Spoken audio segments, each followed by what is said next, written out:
Ed here with the Digital Digest, and today I'm unboxing the Sony ECM-S1 supercardioid wireless microphone. Now this retails for roughly $420 US. I'll include a link in the description. And in full disclosure, I did purchase this. This was not provided to me by Sony for review purposes. And it officially launched today, November 22nd, 2023. Now I did pre-order this. That's why I received it today. And what makes this really exciting for me personally is that while this promises to be a great supercardioid mic, hopefully one that will replace the microphone I'm presently using here on the channel, connected to my Sony FX3 over an XLR input, this will do so wirelessly, but then in addition offer so much flexibility because of its wireless receiver, dual channel, Bluetooth 5.3 receiver, that all you have to do is drop it on your Sony camera of choice, attach it to its MI, that's the multi-interface hot shoe, and that's it. It syncs up wirelessly and you're in business. It has, I believe, a battery life rating of about 13 hours. And in addition to that, if you want it to be hardwired, it will be.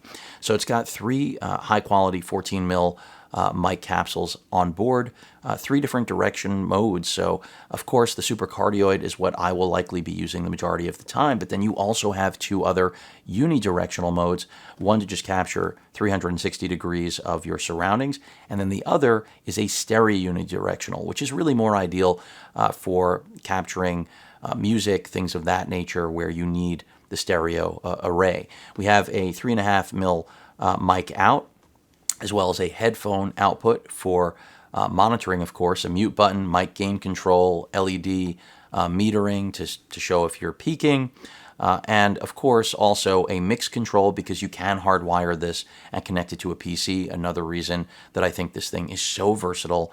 A pop guard comes included, and then they're letting you know it uses the LC3 Plus codec. Now, no 32-bit support here. The 32-bit float isn't something offered, and I know for some people that will be a reason to avoid this, sadly, but for me it isn't. So let's get this thing out of the box. I can tell you already it has to be really lightweight because, well, the box is really, really lightweight.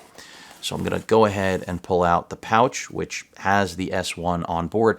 And you may have noticed I've got this little guy here because this is where it really all began for Sony with their pure digital microphones that record straight over the MI multi-interface hot shoe directly to your SD, or in this case now, Compact Flash Express Type A card.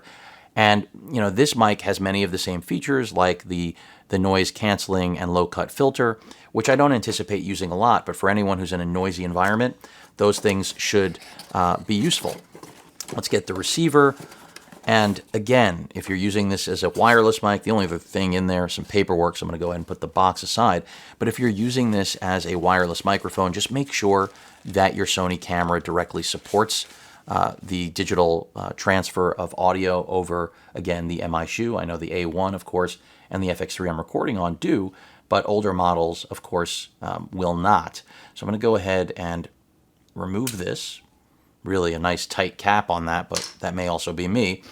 And again, remember, you can use this with any camera. It does not have to be a Sony camera, and that is all through just hard wiring, because if you use that mic line out, that's really all you're going to have to do in conjunction with the receiver. And as you can see, it has analog, off, and digital. And that's, again, speaking to exactly what I've been mentioning. So in the digital mode, which is where this will predominantly live for me, it'll be as simple as just mounting it on this guy or whatever camera you're using. Let me go ahead and turn that around so it's facing me. And then, you know, once you want to start recording, nothing to loosen here to my knowledge, so it should just mount, but my silicone skin there on the A1 doesn't help. So now we're pretty much ready to go. Now keep in mind, this too needs to be charged. Or rather, this does not need to be charged, I should say, but it does still have a USB port for hard wiring it right there. And maybe it does need to be charged. I was under the impression that we have passive power coming off the camera, but we'll find out as I use it. Let's go ahead and get the mic revealed at this point.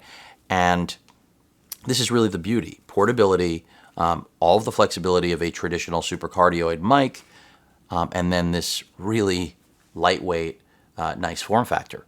As you can see, I mentioned before, the mute button right there, power button right there, the link LED to let you know that you are connected to this. Let's go ahead and power on and see if it already does connect. I've got to make sure. I may not have a battery. Oh no, I do have a battery on board, so let's go ahead and see. Yep, it is blue. So you can see right there, blue and blue means we are in business.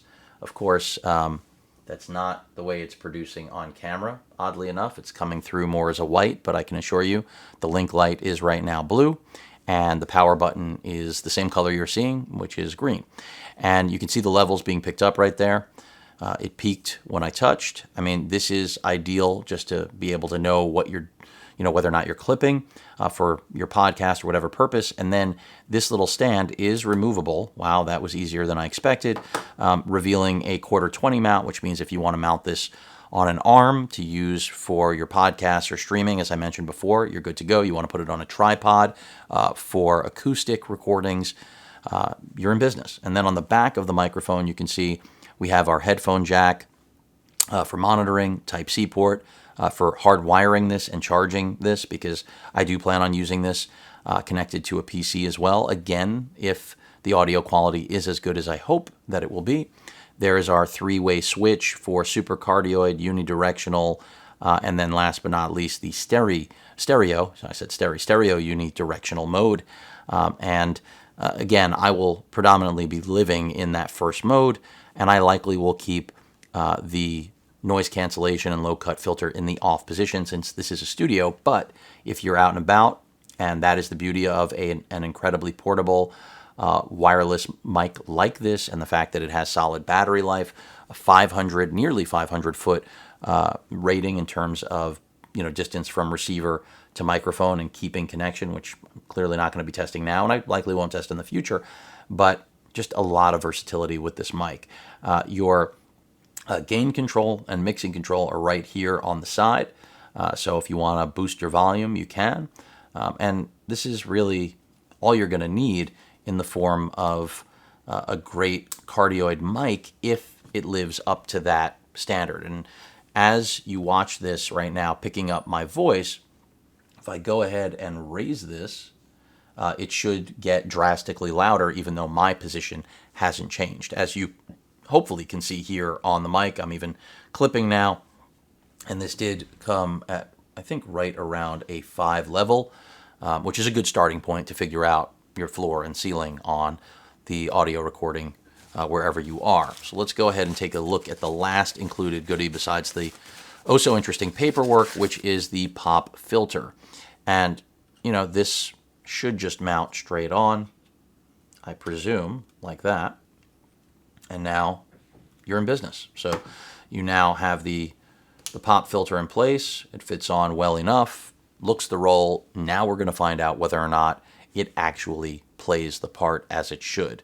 But again, everything looks good on the connection with the A1. The question is, will the quality be good enough to actually replace the microphone I'm using now, the shotgun, connected to my FX3 over the XLR handle? And if you're wondering why someone would even want to do that, because one of the beautiful things about this mic is that if you don't have a camera like the FX3 with XLR on board, then this really bridges that gap, right? But for me, even though it is great to have the XLR audio input, if this is better, it's just one less wire to hardwire up to the FX3. And quite frankly, if I don't need to use the XLR handle here in the studio, it's not a bad thing either. It's all about flexibility. And what I can tell you is that when I do travel, if I could ditch the XLR audio, the XLR handle in favor of something like this, that's where this becomes really desirable. And then just as a studio mic, again, for Zoom, it may seem overkill for many,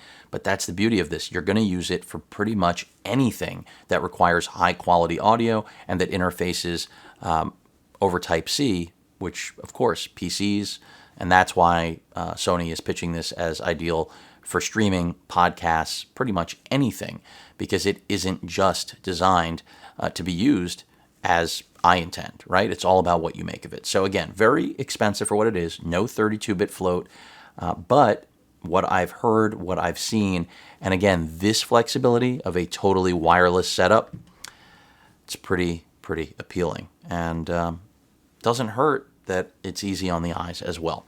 Any questions or comments, please feel free to post them, hit that like button, and as usual, please feel free to subscribe, and please stay safe. Later.